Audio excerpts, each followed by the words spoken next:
او د دې ګیرې متعلق بیا وایم ګوره دې ته هېڅ ونه وایه، وعده کوئ انشاءالله کنه دې ته به هېڅ نه وایه.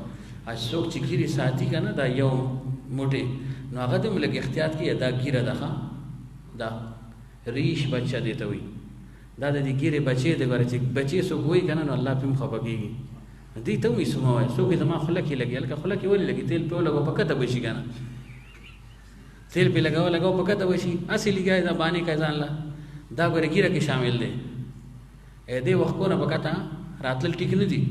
بعضې وایي چې دا لرکولو ما جایز نه دي، لیکن کیدای شي لږ گنجایش خو بهرحال احتیاط به سړی کوي. غالبا هارون رشید رحمت الله علیه یا بل امام مالک زه اوسېږم، یو کس راغی شهادت یې ورکو، وایي چې زه شهادتي یم، چې ویې کتل دا ځایونه یې لر کړي وو، دا لر شوي د محدودو شهادت ستا شهادت زه نه قبلوم. په دې منې چې بیا ګیره نه وي نو هغه څنګه شهادت کوي؟ نو بهرحال دې ګناه نه به ځان خصوصیت سره ساتئ چې زموږ دا روجې په ځای ولګي، اجر او ثواب موږ ته میلاو شي. زاهد تا واورېدل ښه په زړه باندې دا خبره ولیکئ، ټول دا خبره یاد وساتئ. ٹھیک ہے جی، دا خو هسې هم ناجایز ده، د دې سیټ څه ضرورت دی؟ لرې نه دی سامه کې پاپو السلام علیکم، بابو السلام علیکم، بس پوره ده که نه؟ که ډېر انتهایی ضروري دی لرې نه دی سلام وکړي، دا لاس کې لاس ورکول جو لازم دي، جو ترغاړه کېږي به ورسره، لرې نه دی سلام وکړي، زه حق به هم ادا شي او ګناه نه به هم بچ شي. ولې نه څوک پورې چې لاس کې لاس نه ورکړي که نه نو سود یې نه کېږي، سود نه کېږي بیا. نو دې نه به ځان ځکه دا عام بیا دې ورځو کې دا ګناه ډېر شي، د غیر محرمو سره اختلاط او تعلق او لاس ملاول، دا د تره لور ده، دا د ترور لور ده، دا د ماشی لور ده، دا د ماما لور ده، بیا هر څه یېري. ابن الرحمن خیر دی جی عید ہے چلتا ہے گزارا بکوي نه گزاري مزاري دي کې نشته. او بل څه اخري چړدو را کړ دې ناشنا خبره پکې لیکل ده د قیامت علاموں کی علامہ تمام قرآن فارغ ہیں. اگر مرکزی خانقاہ والے ساتھی 3 دن میں ختم کرنا چاہیں تو شمس الرحمن، فیاض الرحمن، خاجی ضیاء الرحمن، ضیاء الحق الى آخره ټول فارغ دی. نور رحمان هغه د دوه کار دی چې کوي کنه کوي، اذان لگا فیصله وکړي دا چټ راکړ دین زمونږ خو جواسي جاری دي، زه خو یو کې نو مانه خو دواړه پاتې شلل بیګاله وم ختم ماشاءالله شروع کو زیارت ګل سیب دي.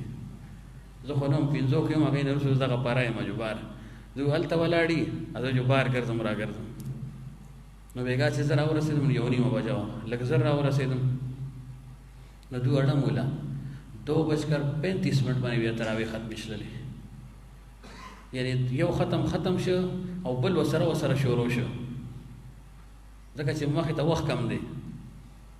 نو تاسو هم لږ ځان کې جذبه پیدا کړئ. شمس الرحمن صاحب خو ویلي چې زه بالکل تیار یم.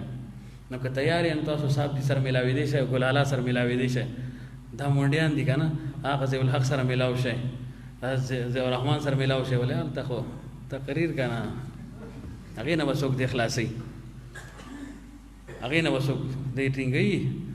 نمبر یې دي که نه دا نمبر یې دي اصل. ما غره ملګرو ته تقریر څه شي چې لاړ شم بار زما به دا کوشش چې ناشنا باندې خبره کوم چې خلکو باندې خاص سر پرې چې پیر صاحب راغل دی، د پیر زوی راغل دی، ناشنا خبره وکړه. نو چې ناشنا مې وکړه د خلکو خوشحالو للهیت پکې نو لاړم.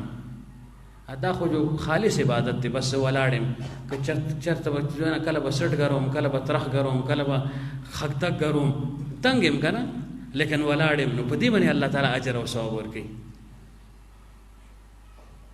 ماشاءالله زما خیال دی دا یو ختم خو ما اورېدو چې شروع شوي چا به ختم شوي که نه هغه خو ما د چا میسج کړی و قاري صاحب که څه کړی عبدالوارث صاحب کړی و. بهرحال هغه خو جو یو اعلان و جو ما وکړو چونکې جایز اعلان وکړو نو ځکه مې وکړو هغه نه چې بیا ما کې باسه چېرې تا جو موږ باندې دا ختم ټیک کړو نو چې کور کې اسې ناسې دا نسوار ټوکی بد ګوره یو غړ ته بلې غړ ته دا ختم وکړئ که نه پکې وقفه وکړئ باقاعده ګلاله بدل چای راړي خو ماشاءالله سخاوت خو د مشهور دی چای بدل دی راړي اتو پسې وقفه وکړئ بیا 1400 پسې وقفه وکړئ څنګه چې زیارت ګل سیب دلته کوي چای میټایانې کباب هګۍ د خو پوره پوزیشن کې دی. نو بیا کېدای شي چې سره مې د راج محمد هم راشي چې زه خیر د زبا د اخیری ختم کې شامل شم عقیدې شي طالب شاه سے غلط شي چې زبا لاړ شم څه پته لګي دا قرا حضرات بیا ملاو شه دوی تاسو خپل طرف نه اتمام حجت وکړي چې بیا بهانه پاتې نشي. بهر الواخر دعوانا الحمد لله رب العالمین.